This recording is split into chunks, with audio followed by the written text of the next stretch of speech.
Hashtag justice for Atul Subhash, ये अब सिर्फ एक फ्रेज, सिर्फ एक हैशटैग या सिर्फ एक भाव नहीं है, बल्कि ये इस वक्त पूरे देश में एक आवाज है, पूरे देश में ये एक मांग है, एक तकलीफ भी है, एक पीड़ा भी है और इंसाफ की लड़ाई भी है। बहुत से लोग ये कह रहे हैं कि दूसरे पक्ष को सुनने का भी इंतजार कीजिए कि वहां क्या हुआ। बहुत से लोग ये भी मान रहे हैं कि दो लोगों के बीच क्या घटा जिसके बाद बात यहां तक पहुंच गई। जवाब फिलहाल मिलते दिखाई नहीं दे रहे, लेकिन इतना जरूर है कि अतुल सुभाष की कहानी ने इस पूरे देश को झकझोर कर रख दिया है और इस स्तर पर झकझोरा है कि मामला सिर्फ लीगल कॉम्प्लिकेशंस तक सीमित नहीं है। अब मामला हमारे देश के सोशल फैब्रिक पर भी सवाल कस रहा है, मामला हमारी सोसाइटी की कॉन्शियसनेस पर भी सवाल खड़े कर रहा है और मानसिक रूप से एक इंसान किस पीड़ा से गुजरता होगा जिसके बाद वो 1.5 घंटे बैठकर एक वीडियो रिकॉर्ड करता है इमीडिएट अपनी आत्महत्या से पहले। मालूम नहीं इस बात को लोग कैसे प्रोसेस कर पा रहे होंगे, लेकिन यकीनन ये चर्चा का विषय आज है और इसीलिए इसको और बेहतरी से समझने के लिए हमारे साथ खास मेहमानों का पैनल इस वक्त जुड़ा हुआ है। इस बीच आपको ये भी बता दें कि अतुल सुभाष को इंसाफ दिलाने की जो आवाजें आपको सोशल मीडिया पर डिबेट्स में और चर्चाओं में दिखाई दे रही है, उससे अलग सड़क पर भी कैंडल लाइट मार्च की तस्वीर है जो हम आपको आगे दिखाएंगे। लेकिन सबसे पहले आज जो मेहमान मेरे साथ आज इस बातचीत में जुड़ रहे हैं, आपका परिचय मैं उनसे करा दूं।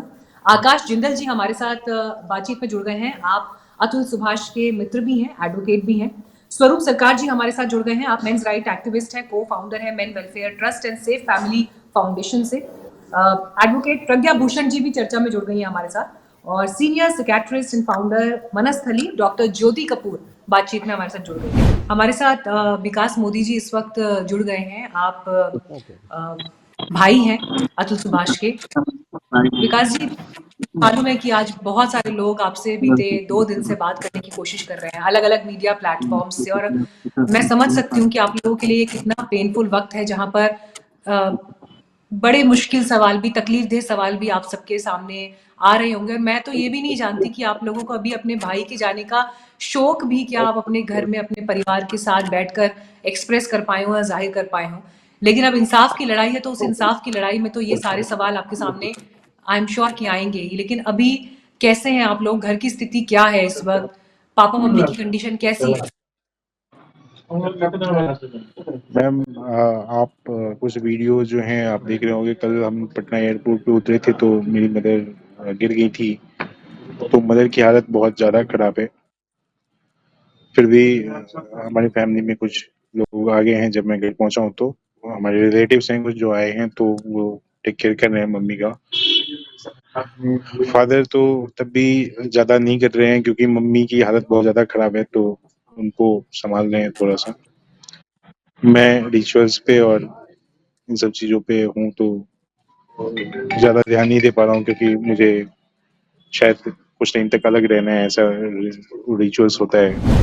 ये जो घटनाक्रम जब चलने शुरू, जब परिस्थितियां बिगड़नी शुरू हुई, आपको कभी ये चीज लगा कि इतना एक्सट्रीम स्टेप ले लेंगे या ऐसा कुछ कर जाएंगे?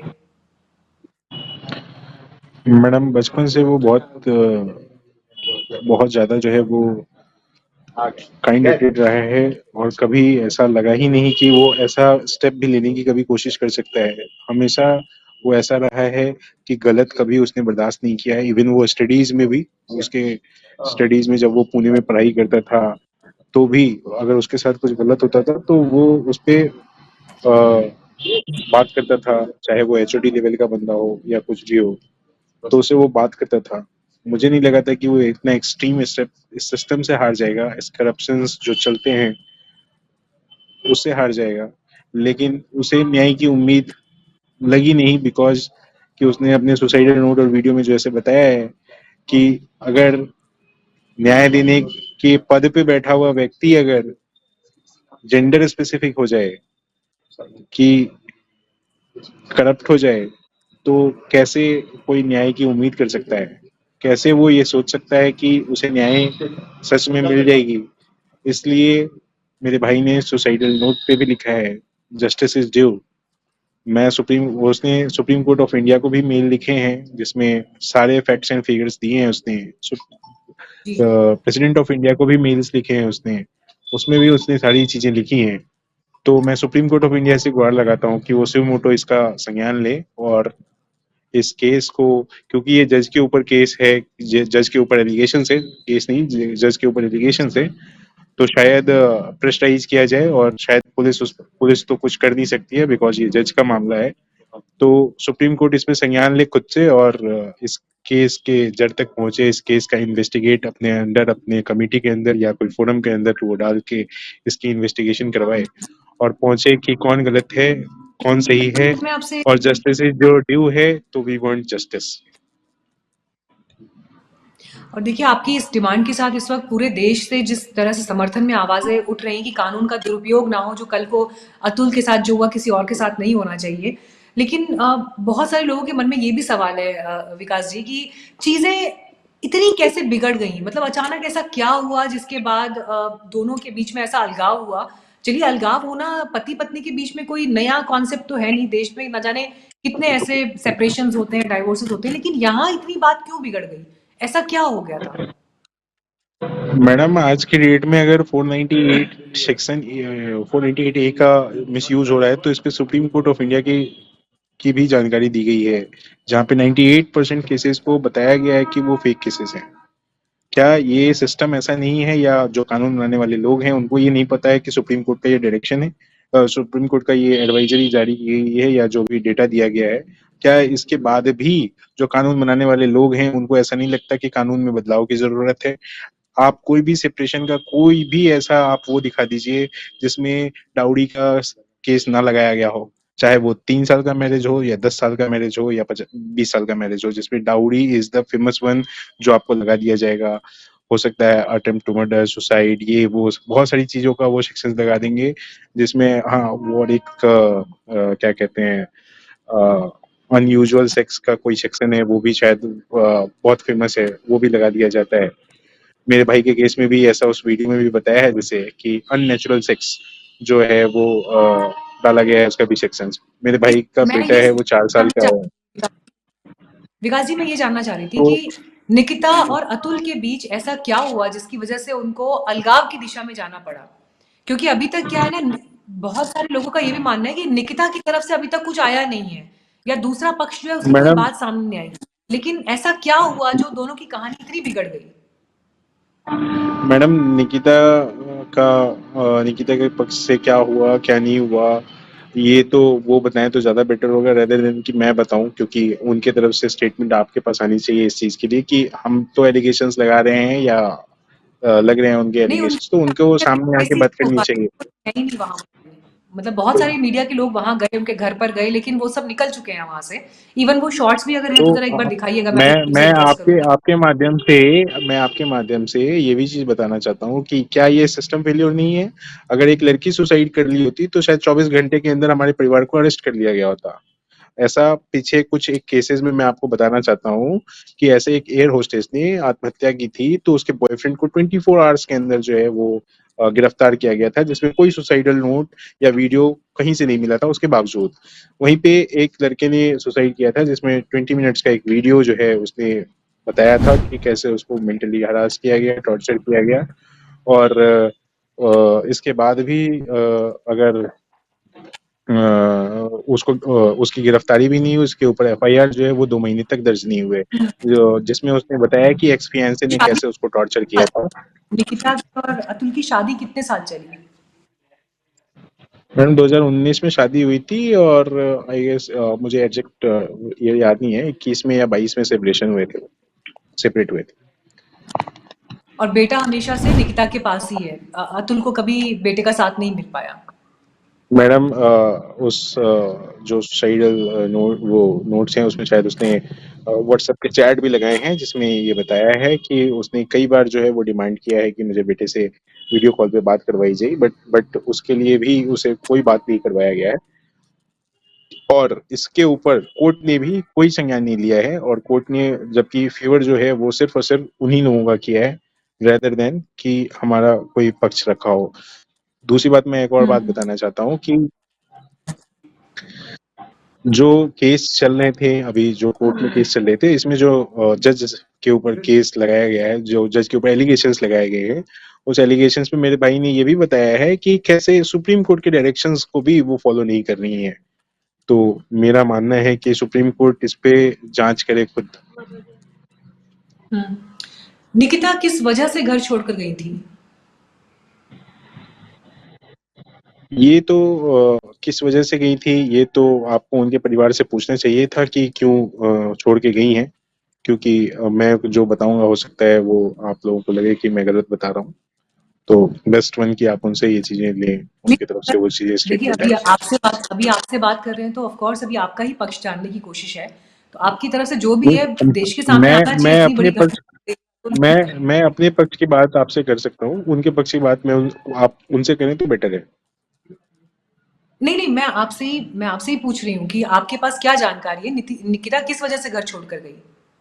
मेरे पास जो है अभी जो मेरे मेरे भाई ने जो वीडियो और जो चीजें हमारे हमारे पास जो पता है वो मैंने आपको जानकारी दे दी। बाकी सारी चीजें जो है वो अदालत में उपलब्ध है, और अब अदालत के कागज जो है वो मैंने अभी तक बहुत फ्रीली मैं रहता था, बट उसने जो जिम्मेदारी दे के गई है अब वो मैं स्टडी करके आपको बताऊंगा इस बारे में। ठीक है। अभी बैंगलोर में क्योंकि केस दर्ज हुआ है, तो पुलिस की तरफ से क्या अभी कुछ आपकी जो शिकायत गई है उनके पास, जो एफआईआर गई है, उसके बाद कुछ एक्शन हुआ है? पुलिस ने आपके साथ कांटेक्ट किया? अभी तक कोई कांटेक्ट नहीं हुए हैं मैडम, और मुझे लगता तो है आपने कि जो शिकायत की अभी उस पर फर्दर कोई एक्शन नहीं हुआ है अभी तक? अगर एक्शन होता तो मुझे कुछ पता चलता, तो आप ही कुछ मीडिया की तरफ से मुझे ये पता चला कि वो लोग शायद कहीं भाग गई हैं, और पता नहीं उनको। तो मेरा यही क्वेश्चन भी था सिस्टम से कि क्या ये सिस्टम जेंडर स्पेसिफिक नहीं है। अगर आपको मैंने पूछा कि अगर लड़की सुसाइड करती तो शायद 24 आवर्स में हमें अरेस्ट कर लिया गया होता, बट लड़के ने सुसाइड किया है तो 9 तारीख को हमने एफआईआर दर्ज किया था, और आज 12 तारीख हो गई है। बट वो पहले दिन तो कुछ वीडियो आए थे हमारे पास जिसमें वो कैमरा के सामने से आने से बच रही थी, उसके बाद वो शायद भाग गई हम्म। है।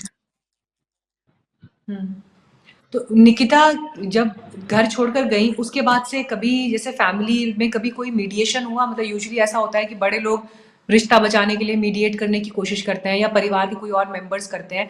ऐसा कुछ हुआ, या रिश्तों में इतनी कड़वाहट आ गई थी कि कुछ नहीं हो पाया फिर?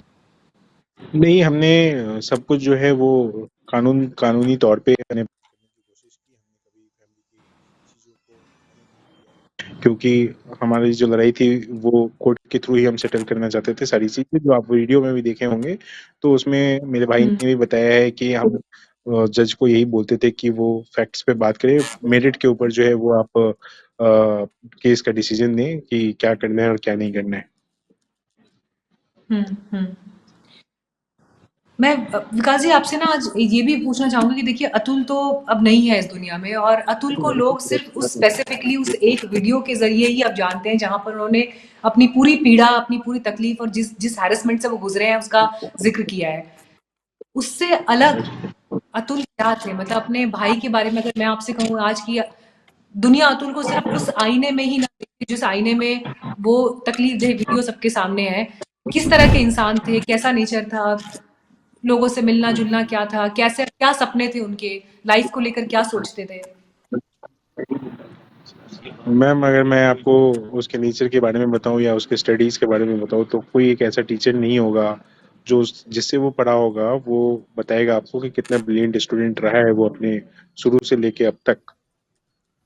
तो आप ये उसको पढ़ाने वाले जो टीचर्स हैं उनसे बात कर सकते हैं, या फिर हमारे यहाँ पे रहने वाले जो हमारे गांव के लोग हैं उनसे आप अगर बात करेंगे तो आपको पता चलेगा कि हमारी फैमिली कैसी है, हम मेरा भाई कैसा था, और किससे कितनी बातें, क्या बातें और कैसे बातें करता था वो। मैं आपको ये सिर्फ मैं बताऊंगा तो लगेगा ऐसा कि मैं बड़ाई कर रहा हूँ किसी की, बट ये चीजें दूसरे बताएं तो ज्यादा बेटर होगा कि वो किस टाइप का नेचर का लड़का था। हम्म। विकास जी मतलब आई डोंट नो, आपको पता नहीं मेरी बात मैं नहीं चाहूँ कि आपको मैं कोई तकलीफ दूं या मेरी बात आपको खराब लगे, लेकिन ऐसा लग रहा है आप लोगों को कि मतलब बिल्कुल दिल पत्थर हो गया है, या जीवन ने एक ऐसा झटका दे दिया, एक ऐसा कष्ट दे दिया कि जिसके बाद, क्योंकि मैं आपसे अभी जितनी देर मेरी बात हुई ना, हम लोग हालाँकि आमने-सामने नहीं बैठे हैं, जहाँ पर आप मेरे को देखकर बात कर सकें, मैं आपको देखकर बात कर सकूँ, ऑनलाइन कन्वर्सेशन हो रही है। लेकिन जो मैं आपके चेहरे पर भाव पढ़ पा रही हूँ, मतलब एक जस्ट एक कोल्ड चेहरा मेरे सामने है, जहाँ पर इमोशंस बिल्कुल शून्य हो चुके हैं और इंसान शायद इमोशंस के बियॉन्ड जा चुका है। मनस्थिति आपकी है, फैमिली की है।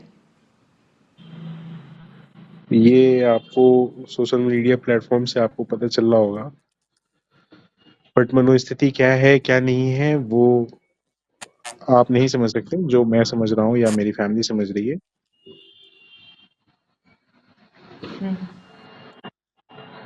देखिए, बड़ा तकलीफदेह वक़्त है ये, लेकिन जितना समय आपने दिया और जितनी बात इस कष्ट वाले समय में भी आप कर पाए वन इंडिया हिंदी के साथ में, मैं उसके लिए आपका धन्यवाद करती हूँ और मेरी बस यही रिक्वेस्ट है आपसे कि आप लोग अपना भी ख़्याल रखें एंड आई एम श्योर कि जो इंसाफ की उम्मीद अतुल ने अपनी चिट्ठी में, अपने आखिरी स्टेटमेंट में दी है, वो इंसाफ उनको ज़रूर मिले, परिवार को ज़रूर मिले। आकाश जी, बड़ा मुश्किल है इस वक़्त कुछ भी पूछ पाना विक्टिम के परिवार से जो उनके ऊपर घटा है, लेकिन फिर भी मुझे लगता है कि आपको ये ज़रूर हमारे साथ शेयर करना चाहिए कि अभी अतुल की फैमिली किस सिचुएशन में है। अ, अतुल के माता पिता तो उस स्थिति में नहीं है कि वो अ, चल भी पाए। वो बस एक जगह बैठे हुए हैं, बस आपस में लिपट लिपट के एक दूसरे से रो रहे हैं। उनकी माता जी बार बार कुछ भी जैसे ही होश में आती हैं और चंद मिनटों बाद वापस से बेहोश हो रही हैं, तो उस वजह से उनको कहीं हॉस्पिटल में भी ले जाया गया। तो स्थिति तो बहुत खराब है। और जो उनका छोटा भाई है विकास कुमार, वो रीति रिवाज में जो रिचुअल्स हैं इसके 13 दिन तक जो चलते हैं वो उसमें इन्वॉल्व है। और लंबा इनके पूजा पूजा वगैरह काफी लंबी होती है वहाँ बिहार में, तो वो उसी में इन्वॉल्व है। जितनी जानकारी आकाश जी मुझे है उसके हिसाब से लास्ट राइट्स, अंतिम संस्कार का जो वक्त होता है उसमें पिता को पुत्र अग्नि देता है। तो जी। अतुल के जो बेटे हैं, 4 साल 5 साल का बच्चा है वो, लेकिन मुझे नहीं मालूम क्या स्थिति है अभी वहाँ पर, लेकिन क्या लास्ट राइट्स में आखिरी बार बच्चे की प्रेजेंस वहाँ होनी चाहिए थी? क्या फैमिली ऐसी कुछ एक्सपेक्टेशन भी रख रही है, या बच्चे को लेकर अभी क्या है फैमिली का ओवरऑल रुख? देखिए, बच्चा तो उनका बहुत छोटा है अभी, वो 4 साल का है। और उसका मेजर डिस्ट्रेस ही यही था अतुल का कि बच्चे को यूज करके उससे दूर रखा जा रहा था, जिस वजह से उसको दिखाने, चेहरा दिखाने के लिए भी पैसे एक्सटॉर्ट हो रहे थे। तो अभी जब उसके सुसाइड के बाद तो कुछ वहां से ऐसा कुछ अप्रोच उन्होंने नहीं किया है अभी कि हमें भी यहाँ पे उसको बेटे को लाना है या कुछ ऐसा है। और हमारा तो कोई कांटेक्ट नहीं है उनसे, क्योंकि जो एक अतुल ही था जिसके पास उनका कांटेक्ट था। जो उनके माता पिता है वो बूढ़े हैं, तो उनको एड्रेस वगैरह तो पता है, लेकिन कांटेक्ट नंबर्स वगैरह उनको कुछ पता नहीं थे। और वो उस हालत में भी नहीं है कि वो उनको कांटेक्ट करें और बुलाएं। और भी सिचुएशन था, मुझे नहीं लगता कि उनको खुद फोन करके और बुलाना चाहिए, क्योंकि अब लीगल मैटर भी है इन्वॉल्व। तो अभी तो, और विकास जो थोड़ा ठीक वो उसमें थोड़ा जो डिसीजन ले सकता है, सोच सकता है इस बारे में, वो उस स्थिति में नहीं है कि वो ये इस बारे में सोच पाए। प्रज्ञा भूषण जी, देखिए सारी बातें आकर लीगल पॉइंट पर सबसे ज्यादा टिक रही हैं। इसमें इस पूरी घटना का एक मानवीय पहलू भी है, इस पूरी घटना का एक सामाजिक पहलू भी है, पारिवारिक पहलू भी है, लेकिन लीगल पहलू शायद सबसे बड़ा है। मैं आपसे जानना चाहती हूँ कि देखिए, सीरियसली पता है, जब मैंने ये पॉइंट जब मेरे जहन में पहली बार आया कि क्या एक इंसान जो इस दुनिया को छोड़कर चला गया, यूं तो दुनिया जब छोड़ दी फिर तो सभी छूट गया, फिर तो कोई रिश्ता नाता कुछ बचा नहीं, लेकिन जो बच्चा 4 साल का है, कल को जब वो 18 साल का होगा, 20 साल का होगा, 22 साल का होगा, वो अपने पिताजी के लास्ट राइट्स में भी प्रेजेंट नहीं था, चाहे वो उस सिचुएशन को समझने के लायक हो ना लायक हो। लेकिन ये कितनी बड़ी त्रासदी है, ये कितनी बड़ी त्रासदी है। और आज सारे सवाल लीगल सिस्टम के ऊपर इसको लेकर उठ रहे हैं। As a advocate, as a legal expert, जब ये सिचुएशन आपके सामने है, what is your reaction, first reaction over this? देखिए मीनाक्षी, आई अंडरस्टैंड कि हमारे लीगल सिस्टम में बहुत सारे चेंजेस, बहुत सारे रिफॉर्म्स आने की ज़रूरत है। इट्स अ हाई टाइम कि लीगल सिस्टम की सेंसिटिविटीज कुछ हद तक चेंज होनी चाहिए। जिस ज़माने में फीमेल सेंट्रिक लॉज बनाए गए, और क्योंकि डावरी डेथ्स बहुत ज़्यादा थी हमारे देश में, फीमेल्स वर नॉट वर्किंग, वो जनरली मेल कम्युनिटी के ऊपर डिपेंडेंट हुआ करती थी, मैक्सिमम नंबर्स, उन्हें घर से निकलना मुश्किल होता था, घर से नहीं निकलती थी फीमेल्स, अपने राइट्स को लेके बहुत अवेयर नहीं थी। तो उस जमाने में जब ये लॉज बने तो दे वर रिक्वायरमेंट ऑफ द टाइम। लेकिन आज की डेट में जब मैक्सिमम फीमेल सेल्फ डिपेंडेंट हैं, अपना जॉब्स कर रही हैं, कमा रही हैं, अपने डिसीजंस खुद ले पा रही हैं, ऐसे में फीमेल सेंट्रिक लॉज 100% होने की वजह से बहुत जगह ऐसा भी हो जाता है कि लॉज का मिसयूज होता है, उसको दूसरे तरीके से फॉल्स एंड फैब्रिकेट करके एक मेल पे प्रेशर या उसकी फैमिली पे प्रेशर बनाने के भी टैक्टिक्स यूज हो जाते हैं। It's not just one Atul Subhash, इस तरह के बहुत से, शायद हजारों लाखों की तादाद में इस तरह के अतुल सुभाष हमारे देश में आज भी एग्जिस्ट कर रहे हैं, जो शायद इस तरह का एक्सट्रीम स्टेप लेने की कोशिश कर भी रहे हों। हमें नहीं पता उनकी मेंटल स्टेट, लेकिन आप एक बात समझिए कि जो व्यक्ति अपनी सुसाइड से पहले 1.5 घंटे का वीडियो बना रहा है, सब कुछ उसमें डाल रहा है, मतलब वो मेंटली इनकेपेबल नहीं था, वो इनसेन नहीं था। वो पूरे होशो हवास में अगर इतना बड़ा स्टेप ले रहा है कि वो अपनी जिंदगी खत्म कर रहा है, तो उसके मेंटल हरासमेंट का लेवल कैसा होगा। कोर्ट्स को, यस ऑफ कोर्स कोर्ट्स जो है फीमेल सेंसिटिव हैं, बहुत ज्यादा हैं, बट आज के समय में जरूरत है कि मेल सेंसिटिविटी भी आने की जरूरत है कोर्ट्स के अंदर, जजेस के अंदर। एंड इस तरह से ये जो कई सारे केसेस फाइल हो जाते हैं, जैसे इस पर्टिकुलर केस में अगर आप देखेंगे अतुल सुभाष के केस में, तो जैसा कि देखा गया कि करीब 8-9 केसेस फाइल किए गए थे उनके अगेंस्ट में, वो अलग अलग कोर्ट्स में चल रहे थे, हर अलग कोर्ट में उसकी सुनवाई हो रही थी, और हर जगह एक डिफरेंट काइंड प्ली लिया जा रहा था। जैसा कि एलिज किया गया है अतुल सुभाष के सुसाइड नोट में भी, कि उनके ऊपर एक मर्डर का केस था उनके फादर इन लॉ के, जिसमें कि ये कहा गया क्योंकि उन्होंने 10 लाख डावरी मांगा था, इस वजह से फादर इन लॉ शॉक में आ गए और उनकी डेथ हुई। लेकिन उसी मर्डर केस में क्रॉस एग्जामिनेशन में उनकी वाइफ जो निकिता है, वो अब कहती हैं कि उनके फादर की डेथ जो है वो हार्ट एलिमेंट्स की वजह से हुई। लेकिन यहीं पे जहां पे 10 लाख की डावरी का इल्जाम लगाया जा रहा था मृतक पे, वहीं पे दूसरे मेंटेनेंस के केस में इनिशियली 1 करोड़ मेंटेनेंस की डिमांड की गई, और जो बाद में बढ़ा करके 3 करोड़ की गई। तो ऐसा व्यक्ति जो 10 लाख डावरी बताया जा रहा है कि डिमांड कर रहा था मर्डर केस में, वहीं दूसरे केस में उसे 3 करोड़ मेंटेनेंस मांगा जा रहा है, या 2 लाख पर मंथ बच्चे के मेंटेनेंस के लिए मांगा जा रहा है। तो चीजें अपने आप में ही एक दूसरे को जस्टिफाई नहीं करती हैं।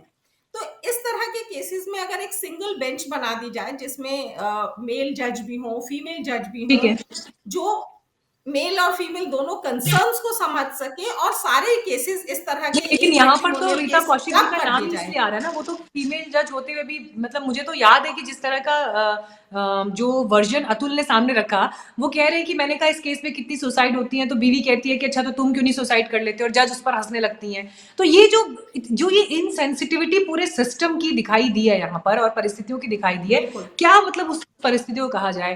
डॉक्टर ज्योति इसी कपूर, वजह से आपने मैं जब कह अतुल रही का हूँ वीडियो कि पहली बार देखा, ठीक है, मैं आती हूँ अभी। चाहिए। डॉक्टर ज्योति कपूर, जब आपने पहली बार अतुल का वीडियो देखा, चेहरे पर कोई भाव नहीं है, एक भाव शून्यता है, भीतर ज्वालामुखी फट रहा है, लेकिन उसके बावजूद भी पॉइंट वाइज पॉइंट अतुल जिस तरह से, जितने काम कंपोज्ड होकर सारे बातें अपना पक्ष सामने रख रहे हैं।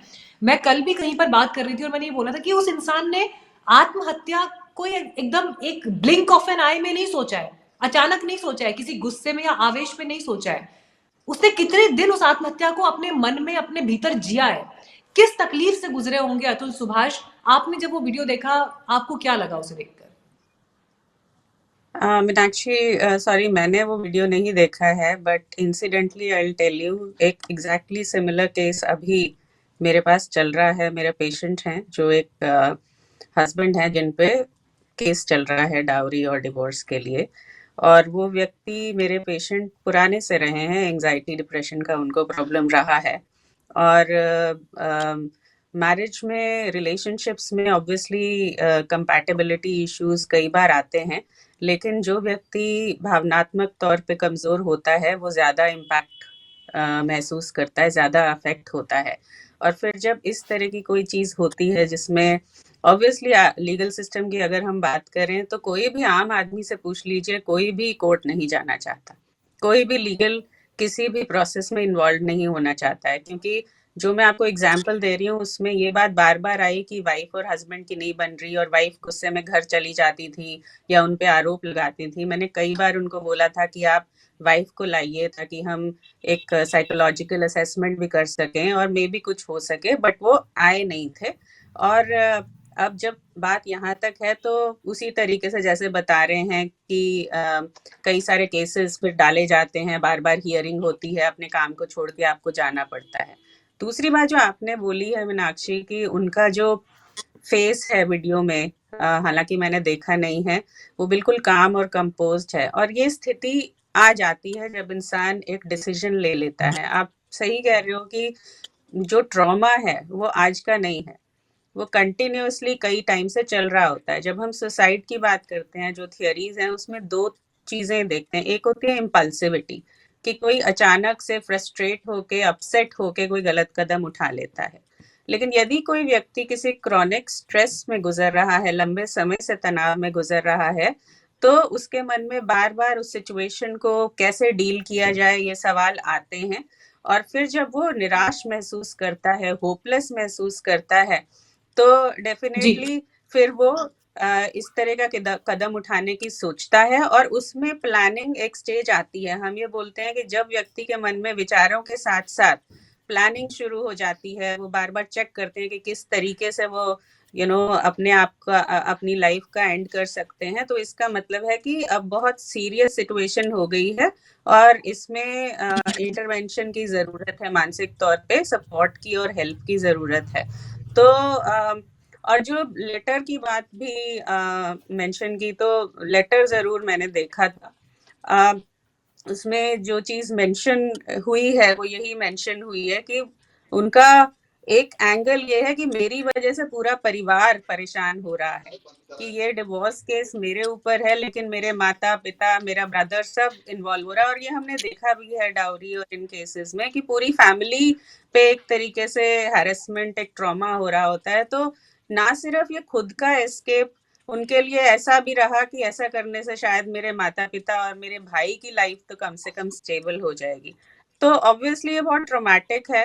और फ्रैंकली स्पीकिंग, जब हम एज साइकाइट्रिस्ट, एज चीज़ों को देखते हैं तो सही या गलत कोई जेंडर बेस्ड चीज़ नहीं है। ऐसा नहीं है एग्जैक्टली कि फीमेल्स कभी कुछ गलत कदम इनफैक्ट नहीं मैं आपकी उठाएंगी या बात मेल को आगे लेकर जाना चाहूंगी। स्वरूप सरकार जी, देखिए बहुत अच्छी बात डॉक्टर ज्योति ने बोली है कि कष्ट, तकलीफ या इनजस्टिस ये जेंडर स्पेसिफिक तो होना नहीं चाहिए, लेकिन फिर वही बात है कि आदर्श तो हमेशा होते नहीं है, परिस्थितियां बिगड़ती ही हैं। और आप क्योंकि मेंस राइट के लिए काम भी करते हैं, क्या अभी समाज में ऐसी स्थिति वाकई है कि जो लड़कियों के लिए कानून बने, लड़कियों को एम्पावर करने के लिए, उनका मिसयूज क्या इस स्तर पर हो रहा है कि अब आज की तारीख में एक मैं काउंटर लॉ नहीं कहूंगी, लेकिन इस पर, इसको वापस से सोचा जाए, बात की जाए और इस पर एक कोई गाइडलाइन, मेरे सुप्रीम कोर्ट ने हालांकि गाइडलाइन अभी दिया है रिसेंटली, लेकिन उससे अलग क्या कुछ और प्रॉपर तरीके से सोच समझ कर करने की जरूरत है? Good evening ma'am. देखिए, मैं 2005 से जुड़े हुए हूँ। मैं क्या बोलूं, सुप्रीम कोर्ट एक बार नहीं, दो बार नहीं, तीन बार नहीं, चार बार नहीं, 5 बार बोल चुके हैं। इवन अभी जो लॉ अमेंडमेंट होके बीएनएस आया उस पर भी सुप्रीम कोर्ट बोला है। आपने 498 को जो कॉपी पेस्ट किया है उसमें सोचिए। अभी देखिए, हम तो 2005 से पार्लियामेंट बोलिए, जुडिशरी बोलिए, मीडिया बोलिए, जो भी सोशल ऑर्गेनाइजेशन है सबको रिक्वेस्ट किया है। क्या रिक्वेस्ट किया है? देखिए, जब एक वर्बल स्टेटमेंट के ऊपर आप एफआईआर रजिस्टर करते हैं और वो कानून नॉन बिलेबल है और जिसमें रिलेटिव वर्ड का कोई आपने क्लियर नहीं किया, रिलेटिव कौन है, आपको मैं ट्विटर में देखिए एक 2 महीने के बच्चे के ऊपर भी डाउरी केस लगा देता है और उसको बेल लेना पड़ता है।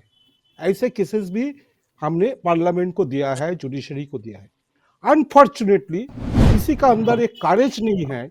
जो रिकमेंडेशन हमने दिया है, नंबर 1, ये मेंटल क्रूलिटी का लॉ है 498, डाउरी का तो अलग लॉ है। ये हाँ जी, बातचीत आपने भी सुनी आप सुन पा होगी, रहे हैं? क्योंकि हमारी विकास जी के साथ में हुई है। और इनफैक्ट मैंने तो जब अपनी बातचीत की शुरुआत की थी, मैंने उस शुरुआत में भी ये कहा कि पता नहीं आप लोग अपने भाई के जाने का शोक भी इस समय कर पाए या नहीं, लेकिन आपकी पीड़ा बस आपके चेहरे पर ही पढ़ी जा सकती है, जो उस समय भी विजिबल था। मैं आपसे भी आकाश जानना चाहूंगी, क्योंकि देखिए ये सवाल तो सबके जहन में है ही कि जो कोर्ट का केस चल रहा था वो तो एक तरफ, लेकिन पति पत्नी के बीच में मामला ऐसा क्या बिगड़ा जिसके बाद अलगाव की ऐसी स्थिति आ गई? व्हाट वाज द ट्रिगर देखिए, पॉइंट? जैसा आपने वीडियो में भी देखा होगा, अतुल ने तो काफी डिटेल में एक्सप्लेन किया है। बट इनिशियली क्योंकि मैं लॉ बैकग्राउंड से भी हूँ और फैमिली से एसोसिएटेड भी था, तो ये मुझे इस वक्त पता चला जब जब उसने मुझसे ये शेयर किया कि निकिता की मदर ने, उसकी अतुल की मदर इन लॉ ने उससे कुछ पैसे मांगे हैं। वो ऑलरेडी कुछ 3 लाख रुपए दे चुका था उनकी हेल्प के लिए, और उसके बाद वो 9 लाख रुपए और कुछ 15 और मांग रहे थे, तो उसने वो भी दे दिए थे। लेकिन उसने मुझसे तब कॉन्टैक्ट किया जब उन्होंने 50 लाख रुपए मांगे अपने अतुल की ब्रदर इन लॉ को सेटल करने के लिए। तब उसने मुझसे शेयर किया कि आकाश जी, क्या करना चाहिए, क्योंकि ऐसी ऐसी सिचुएशन है, मुझे तो लग रहा है कि सॉर्ट कर रहा हूँ। तो उस टाइम पे मैंने तो कहा कि देख लो यार, अगर आप दे सकते हो, अभी नई नई शादी या आपके या कुछ भी ऐसा है, तो आई कांट कमेंट, क्योंकि मैं नहीं चाहता था कि किसी के फैमिली में मैं डिसीजन लूं मैटर में। तो आई थिंक उसने पैसे वो वापस मांगे और वहां से सब लड़ाई शुरू हुई। जब उसने अपने पैसे वापस मांगे, उसने बोला कि 50 लाख रुपए मेरे पास देने को नहीं है, और आपने मुझसे उधार मांगे थे, तो आपको वापस करने चाहिए। तो उसको उसने उनका जवाब क्या मिलता है मदर इन लॉ को, कि हमारी बेटी को हमने पढ़ाया है, वो जॉब करेगी और वो आपको वहां से पैसे कमा के सेट ऑफ करती रहेगी पैसे। तो अतुल ने कहा कि वो मेरी वाइफ है, वो मेरी बीवी है, तो अब वो कमा के मुझे पैसे देगी और आपका कैसे सेटल होगा? आपने मुझसे गुड फेथ में ये मांगे थे, और आपको वापस करने चाहिए। तो वहां से वो शुरू हुआ जो इशू था। बेसिकली वो पैसे का ही, क्योंकि देखिए जब इंसान को पता, एक फीलिंग आ जाती है एक रिलेशनशिप में कि वो कहाँ जा रहा है, किस मोड पे जा रहा है। जी। तो फिर इंसान वो जो सबसे क्लोजली वही समझ सकता है, जैसे मेरी और मेरी वाइफ के बीच में सबसे क्लोजली आई थिंक मेरे पेरेंट्स भी समझ नहीं पाएंगे जितना मैं और मेरी वाइफ समझ पाएगी। प्रज्ञा जी, आपने ये पूरी बातचीत सुनी, अब जो अतुल सुभाष के भाई ने बोली और अभी आकाश भी पैनल पर हमारे साथ मौजूद थे, उन्होंने बोली। यहाँ से एज ए लीगल एक्सपर्ट ये केस आपको कहाँ जाता हुआ दिखाई दे रहा है? What will happen next? देखिए मीनाक्षी, मैं दोबारा एक ही बात कहना चाहूंगी कि courts have to be male sensitive. जिस तरह से अभी 3 दिसंबर को ऑनरेबल सुप्रीम कोर्ट का पॉश को लेकर के जजमेंट आया, फीमेल्स की प्रोटेक्शन के लिए, sexual harassment at work place को लेकर के, मुझे लगता है सिमिलरली मेल्स के लिए भी, जैसे इवन हरासमेंट ऑफ मेल के लिए इंडिया में कोई लॉ नहीं है, whether it is at work place और at home.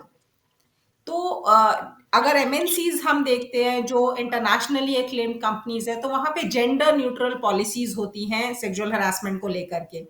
Similarly gender neutral laws होने चाहिए कि अगर कोई मेल भी हैरेस हो रहा है, अगर कोई मेल भी इस तरह से प्रताड़ना झेल रहा है, तो इस तरह की बेंचेस होनी चाहिए जजेस की, जहाँ पे मेल और फीमेल दोनों जजेस हों, दोनों की बात उसी सेंसिटिविटी के साथ सुनी जा सके, सारे मैट्रिमोनियल केसेस को एक साथ क्लब करके देखा जा सके।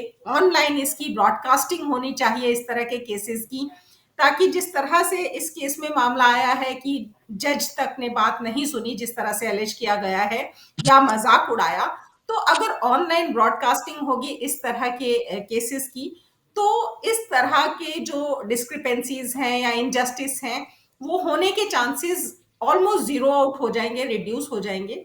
तो ये सब अगर ट्रांसफॉर्मेशंस और रिफॉर्म्स आ जाते हैं हमारे जुडिशियल सिस्टम में, तो मुझे लगता है काफी हद तक जस्टिस हो पाएगा इस तरह के केसेस में। फीमेल्स के साथ भी और मेल्स के साथ भी, किसी के साथ भी इनजस्टिस नहीं होगा। ठीक है। मैम, मैं बस इतना ही कहना चाहता हूँ कि ऐसे केसेस में जहाँ पे ऐसे संगीन सेक्शंस लगाई जाती हैं एक हस्बैंड पे, तो कुछ ऐसा फॉर्मूला होना चाहिए या फिर ऐसा ऐसा मैकेनिज्म इनिशियली होना चाहिए कि जहाँ पे स्टार्टिंग में दोनों को कि हस्बैंड को या वाइफ को क्रिमिनलाइज ना किया जाए। ये समझना बहुत जरूरी है कि ये दोनों कुछ भी इशू होने से पहले they were having a bad marriage. इनकी हो सकता है कि किसी वजह से कंपैटिबिलिटी इश्यूज हो सकते हैं।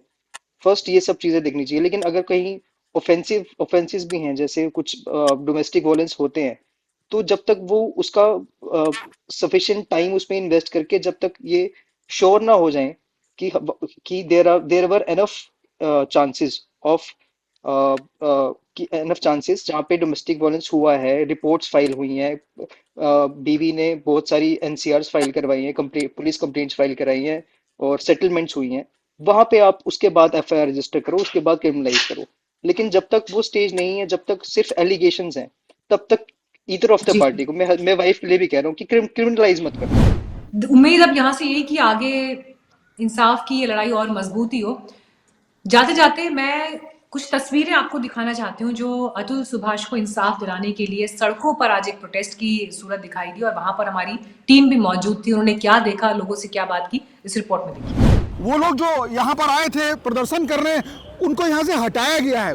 क्यों हटाया गया, इसके पीछे बहुत सी वजह है। यहाँ पर जाम लग रहा था जो हमें पता लगा है। यहाँ पर काफी ऑफिसर्स भी हैं, जानने की कोशिश करेंगे। सर, किस वजह से इनको इसे हटाना पड़ा सर आपको? सर, ये प्रोहिबिटरी ऑर्डर्स हैं, यहाँ कोई मतलब प्रोटेस्ट वगैरह नहीं हो सकता है जी, यही वजह थी। इन्हें परमिशन नहीं ली, ये कहने का मतलब है। तो ये पुलिस के सामने एक मजबूरी थी जो पुलिस बता रही, क्योंकि ये एक जगह है जहाँ पर ये मेट्रो स्टेशन है, जो कि काफी इधर देखेंगे आप, देखिए कितनी भीड़ लगी हुई है, काफी बड़ी संख्या में लोग लगे हुए हैं। तो ये एक समस्या पुलिस के सामने थी, जिसकी वजह से उन्होंने बताया कि यहाँ पर जाम लगेगा। जो तरीका है उनका कहना है कि एक यहाँ पर बाकायदा परमिशन लेकर के किसी जगह पे किया जाना चाहिए। लेकिन वो चीज़ अपनी जगह है। लेकिन निश्चित तौर पे हम कहेंगे, भले ही उनको यहाँ पर इस बस में काफ़ी लोगों को पीछे जो अभी हमने कवर किया दिखा रहे हैं, आप साइड में देख सकते हैं तस्वीरें, जिसमें उन्होंने काफ़ी लोग, कुछ महिलाएं भी थी। अच्छी बात एक अच्छी ये है कि यहाँ पर किसी तरह का जेंडर का फर्क नहीं करा गया, और उसके बाद महिलाएं भी आई हैं उस अतुल सुभाष के लिए कि भाई उन्हें न्याय मिलना चाहिए। जो ऐसे मतलब स्टेप लेते हैं, ऑफ कोर्स हम लोग भी इंकरेज नहीं करते। जो ये हम जितने लोग यहाँ मेंस ऑर्गेनाइजेशन से हम लोग ये इसके लिए हेल्पलाइन नंबर्स है to stop them from doing this act. But of course there will be some people जिसको इन दिस केस एग्नी का एक थ्रेशोल्ड है, वो क्रॉस हो जाएगा। You can not go and always keep a 24-hour watch. Men's के लिए कोई हेल्पलाइन नहीं है। यहाँ दुनिया भर के जितने भी कई ग्रुप बने हुए हैं, एनजीओज बनी हुई है, एनसीएम इंडिया जो है, उसके थ्रू हम यहाँ पे आए हैं। क्राइम का कहीं पे भी कोई जेंडर नहीं होता। मैं 8 साल से अपने केसेस लड़ रहा हूँ। आप खुद लड़ रहे हैं? मेरे ऊपर चल रहे हैं। नहीं, कुछ नहीं, मैंने लड़की से शादी करी और हिंदू रीति रिवाज से कर ली। यही मेरी गलती रही। ऑस्ट्रेलिया में पढ़ाई करने गया, मैंने आया कोर्ट पे अपनी डेट अटेंड करने। हाई कोर्ट की रूलिंग है कि पासपोर्ट इम्पाउंड नहीं होगा। कोर्ट ने मेरा बिना मना करते भी पासपोर्ट इम्पाउंड कर दिया। वापस जाके जॉब नहीं कर सकते ना, पढ़ाई भी मेरी पूरी नहीं हुई है। अभी जॉब करना तो सर बहुत दूर की बात है। मैं डुअल एमटेक कर रहा था, मेरा वो सारा करियर खराब हो गया।